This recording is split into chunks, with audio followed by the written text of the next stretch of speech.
a positive birth story.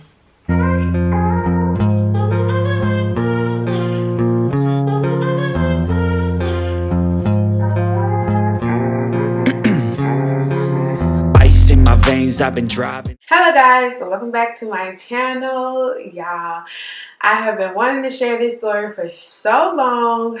So yes, I'm going to tell y'all how I was able to have a successful VBAC. Yes, you guys, I had a VBAC with my son. If you don't know what a VBAC is, that is a vaginal birth after cesarean.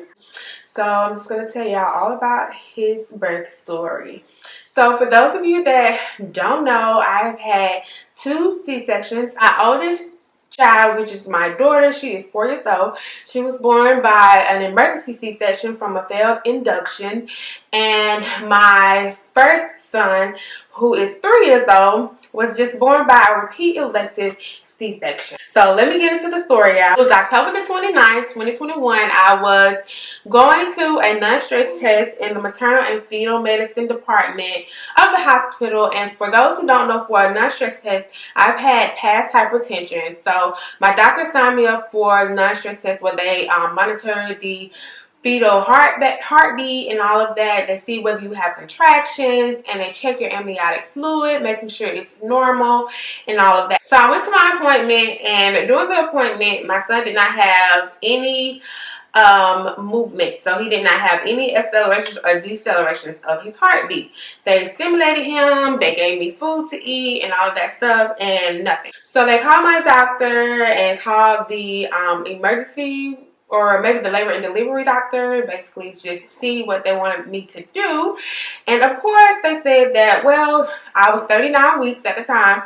I could just come in and they're going to induce me because he was not moving. I did not want to be induced. Like, that's the last thing that I wanted to do, because I had been preparing for this VBAC since I found out I was pregnant. So I knew induction was a medical intervention, and I was just like, no, I wanted to go into birth now. I went to labor and delivery. They were expecting me. So this was around 12 o'clock. 12:30-ish. So I called my husband, let him know that, yeah, they were keeping me and that, you know, he needed to come. So he found someone to watch our kids, and he was on the way. The doctor at the time was VBAC Pro. So that worked out in my favor. And I'm sorry, y'all, my son. He's here. So I got admitted. I got into the little gown. Mind y'all, I did not have my bag or whatever. It was already packed. So my husband just had to bring it, but I did not have it in the car or anything like that. And I did not have my birth plan, because my plan was to make my birth plan that day. The nurse asked me basically what I had on my birth plan. So I had already told her all the things that I desired and everything, and everyone knew that I was going for this VBAC. So it's very important to have a nurse and team that is advocating for you, because this nurse, I love her so much. She immediately advocated for me and basically told me to basically speak up for myself whenever the doctors came in and everything like that. For maybe 2 hours, so around 2 o'clock, I had some doctors come in and try to push the epidural on me. So I was never against the epidural, but I did not want to get it immediately, because that was the mistake I made with having my daughter. A VBAC, I do want to say, like, the risk is a uterine rupture, and so that's why they push the epidural on you, because if in the event your uterus does rupture, you already have the pain medication, so they don't have to completely knock you out to have your surgery to remove the child. You can just immediately go into a C-section. So that's why all the doctors just come in and then try to push the epidural on you, which I had already told my nurse that I was not against it. I just did not want to get it at the beginning. And so basically that's what she relayed to them. And whenever I had like 5 or 6 doctors come in, literally, y'all, it was like 5 or 6 doctors, and the only thing they wanted to talk about was pushing this epidural, me getting the epidural. But I stood my ground, and the nurse stood ground with me. And I was just like, no, I'm not going to get it right now. Of course, you know, you have to sign the paper for to get the anesthesia and all of that stuff. So I did all of that. and they were prepping me for the Foley catheter. And also I didn't want the epidural in the beginning as well, because it can actually slow your labor, or I heard that it can slow your labor and slow your contractions down. So I did not want to risk it, because I really wanted this VBAC. By the time I got undressed, my husband showed up to the hospital and the nurse put my IV in, and because I had tested positive for Group B strep, I had to have penicillin. So the nurse gave me a bag of penicillin and got that started. And so to induce labor, you can either start it with Pitocin or you can get the Foley catheter, but I was going to do both. So, and the only way you're able to get the Foley catheter is you have to be dilated a little bit. The doctor checked to see whether I was dilated, and y'all, I was closed, what they consider closed, but I was a half a centimeter open on the outside and closed on the inside. So because I was a half a centimeter open on the outside, they were able to put their Foley catheter in. Thank you, Jesus. So I got the Foley catheter, and then they also started my Pitocin, and they started the Pitocin on low. So it was 2. I think it was at 2. Yeah. 2. Yeah, I think it was 2. So they started at 2, and so they were going to increase it by 1 or 2 every hour, I believe. I think that's what the nurse told me. They were going to do it slowly just because of the risk that was coming, and I was doing a VBAC. They also hooked me up with the blood pressure cuff, which was checking my blood pressure every 3 minutes, and also they had my fetal monitoring hooked up, where they continuously monitored my son's heartbeat. And so I wanted them to get the wireless one, but they never bought the wireless one. They always said that they would try to find it, but I never got it.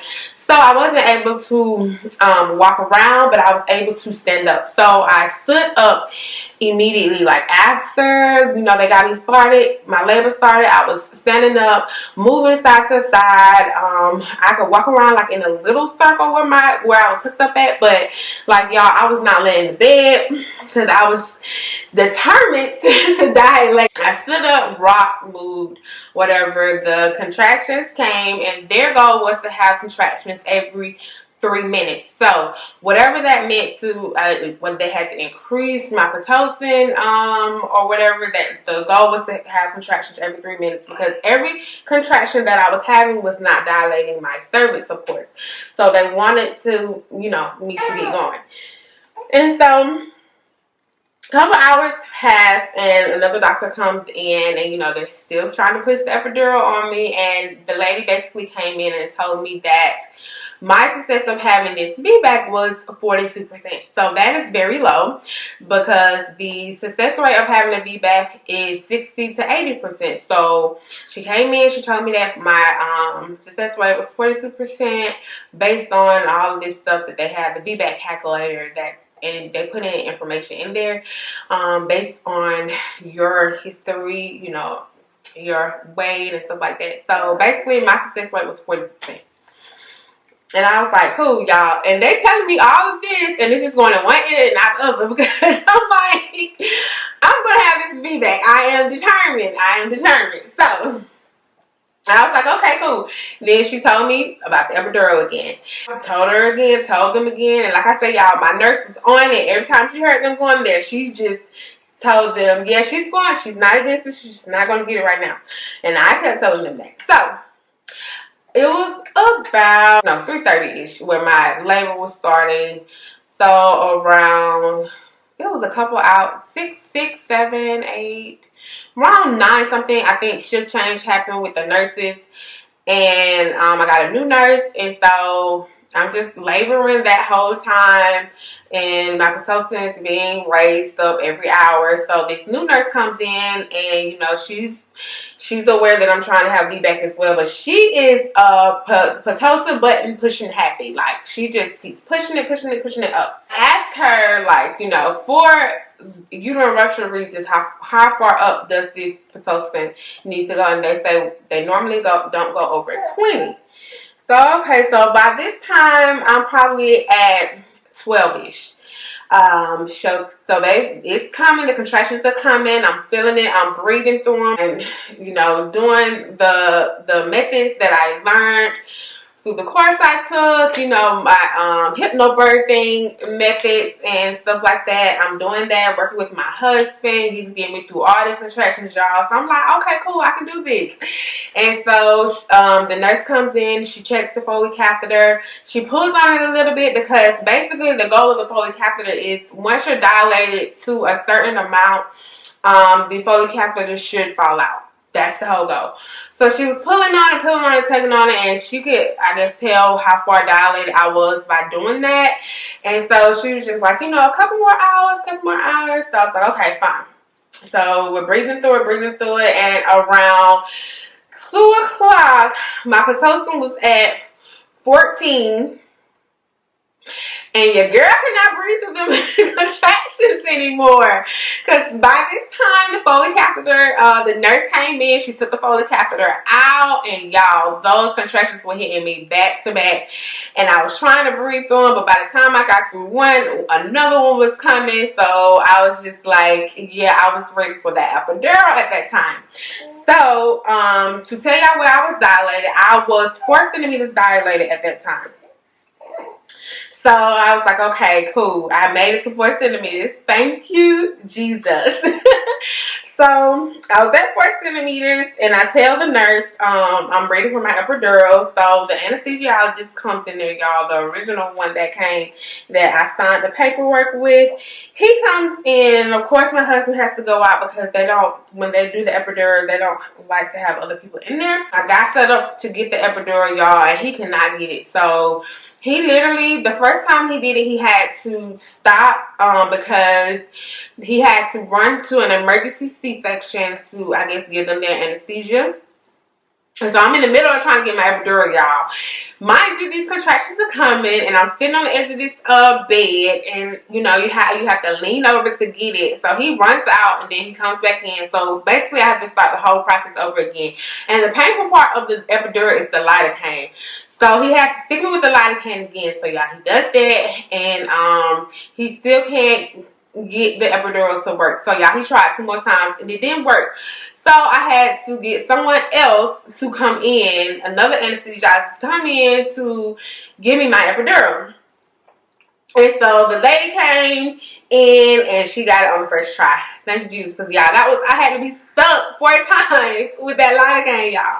She got it. I was able to rest. So this is where I also invoked my right, this next step. So the doctor came in, and they was like, okay, we want us to break your water. So basically artificial rupturing of the membranes. And I said no.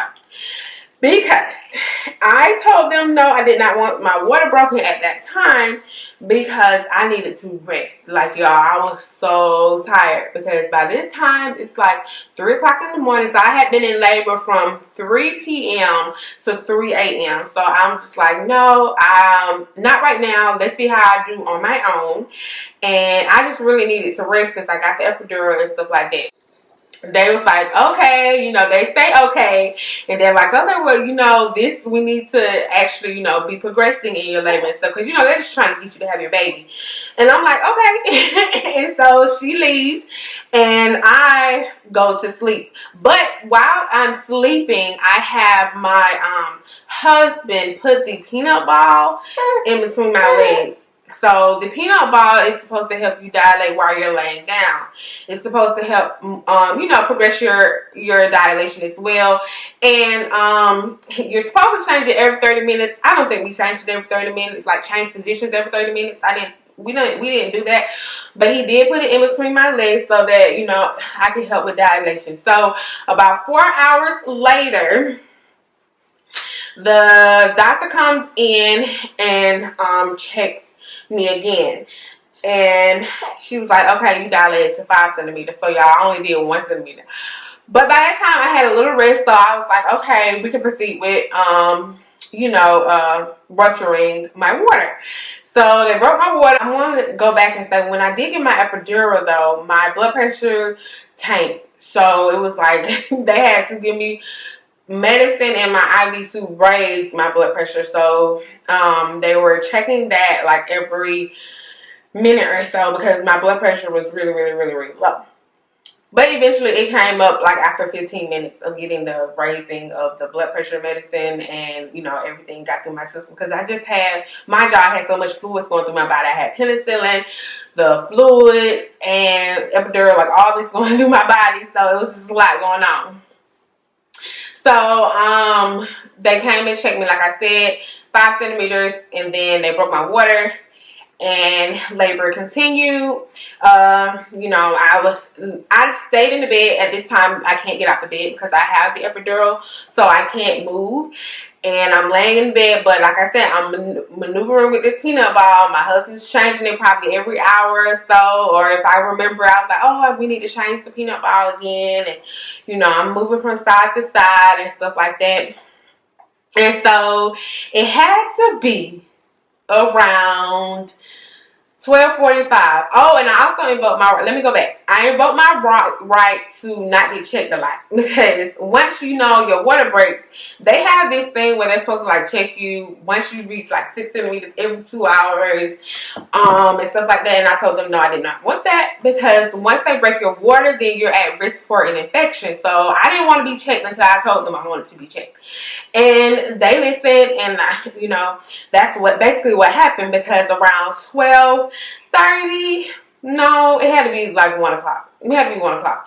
Y'all, I was in so much pain. I was just like, I got the epidural at this time, and I was like, I need the anesthesiologist to come and basically give me some more medicine, because y'all, my butt was hurting so bad. Like, I'm laying down and my butt is just killing me. Like, I'm just like, why is this hurting me so bad? Like, I got medicine. I should not be feeling this. So as soon as the anesthesiologist came in there, he was like, I think you're ready to have your baby, and I will give you some more medicine, but I think it's time for you to start pushing. So I was like, okay, you know, he was the only one that said that, because the nurse came in and she was like, well, we'll get the doctor to check you and stuff like that. But she ain't said nothing about having no baby, but he did. He was like, I think it's time for you to start pushing. It's time for you to have this baby. So I'm just laying there, you know, pushing the button for the epidural. Because, you know, you push a button to get more medicine out. So I'm pushing the button to get more medicine out and stuff. And I'm like, okay, it's helping feel better a little bit, but my butt is still hurting really bad. The doctor comes in and she's like, oh my God. She's like, you're at 9 centimeters. And so my leg was still down a little bit. And so my husband had to push my leg up, and she was like, oh no, you're at +1 10 centimeters. And I was like, okay. And she was like, it's time, let's try to push. So I was like, oh my gosh. At this time, y'all, I got tears rolling down my eyes, and I'm telling the nurse, I don't know how to push, I don't know what to do. And she was like, okay, we're gonna help you. The nurse told me what to do and how to push. So she was counting 10 for me, and I'm doing these practice pushes, y'all. Practice pushes. And they're like, okay. So I did 3 of them, and they was like, okay, well, we're gonna go get the team. So y'all, they go get the team. I'm still in the bed, mind you. The nurse comes back, she's prepping everything, and I'm just like, y'all, this at this point, I feel like I need to push, and like I am trying not to push. Literally, like, holding my baby in. I really feel like I need to push. And I'm like, he's coming. Like, I really think he's coming right now. So I'm sitting on the bed, and the nurse raises me up, and I raise my leg, and she immediately calls the doctors, like, she's ready now. Like, you need to come in. She's ready. So I think she saw my baby's head. That's how far he was out. And so, you know, they're running in, like, it was crazy, y'all. They were running in, getting, like, throwing their stuff on or whatever. They was trying to wait on my doctor, but she, I guess, was in another surgery. So this I had to go with one of her colleagues, which was fine. Started pushing, and, you know, I pushed one time, and they're like, you know, put your hand down there, you can feel his head. And I was like, because they was like, his head's right there.